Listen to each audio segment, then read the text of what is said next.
अस्सलाम वालेकुम नाज़रीन, आज मुआशरे की सताई हुई बहन हमारे साथ मौजूद है जो कि बाज़ार जाती हैं तो लोग उनको तंग करते हैं और इतना तंग करते हैं कि वो अपनी ज़िंदगी से उकता चुकी हैं, तंग आ चुकी हैं कि जब वो बाज़ार जाती हैं तो उनको तरह तरह की बातें देखने को मिलती हैं और उनको टारगेट किया जाता है गलत ताल्लुकात बनाने में।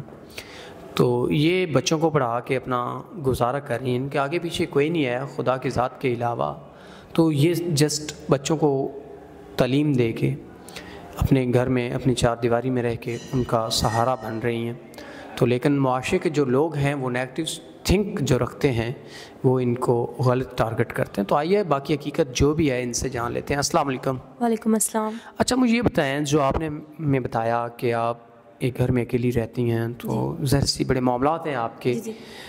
तो पिछली स्टोरी में भी आप बड़े एक गलत फ़ैसले की वजह से आपको ये सब सज़ाएं मिल रही हैं। तो मुझे आप ये बताएं कि आप कैसे अब अपनी ज़िंदगी को मज़ीद आगे सर्वाइव कर पाएंगी? जी, मैं अकेली रहती हूँ अपने घर में, मेरे साथ कोई दूसरा पर्सन नहीं है और ज़ाहिर है घर चलाने के लिए पैसों की ज़रूरत होती है, जिसकी वजह से मैं बच्चों को कुरान मजीद की तालीम भी देती हूँ, स्कूल की तालीम भी देती हूँ। और काफ़ी लोग हैं, लोग नहीं लड़के हैं, लोफर हैं, लफंगे हैं जो रात में मेरे घर की बेल बजाते हैं, उल्टी सीधी हरकतें करते हैं, जिसकी वजह से मैं काफ़ी परेशान होती हूँ।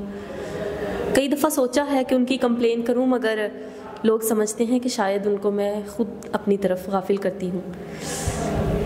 और आप इस तरह इतने मुश्किल हालात में अकेले रह के, आपके आगे पीछे भी कोई नहीं है रब्बे करीम के अलावा, तो कैसे आप ज़िंदगी मुश्किल से दो चार है आपकी ज़िंदगी जी, तो कैसे आप मज़ीद सर्वाइव कर पाएंगी अपनी लाइफ में?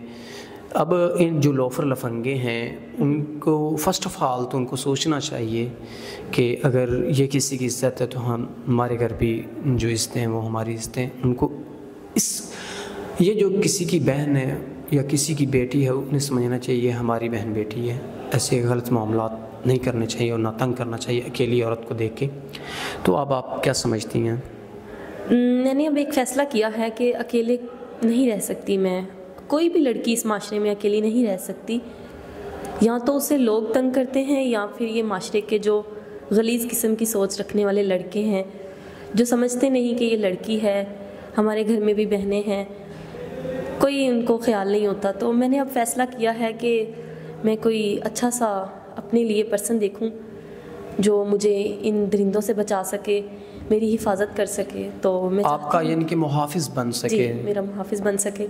अब आप सिस्टर मुझे ये बताएं कि आपने बहुत अच्छा फ़ैसला किया कि इन लोफर लफंगों से बचने के लिए बेहतर है आप किसी अच्छे इंसान से निकाह कर लें जो आपकी तमाम तर ज़रूरियात या जो भी आपके मामलात हैं उनको हैंडल कर सके। जी, तो बेहतर है आप निकाह उनसे जो आपने फ़ैसला किया अच्छा किया। अब आप मुझे ये बताएं कि आप हमारी उन सोसाइटी की बहनों के लिए क्या पैगाम देना चाहेंगी जो आपकी तरह ज़िंदगी गुजारेंगी, जिनके आगे पीछे कोई नहीं है और इस तरह के लोफर लफंगे उनको तंग करते हैं? मेरा अपनी उन सिस्टर से यही कहना है कि मैसेज ही है मेरा उनके लिए कि अकेले घुट घुट के मरने से बेहतर है आप कोई अच्छा इंसान चुनें और अपनी ज़िंदगी को बेहतर बनाएं। नाज़रीन, आज की स्टोरी यहीं तक, देखते रहिएगा। खुदा हाफ़िज़।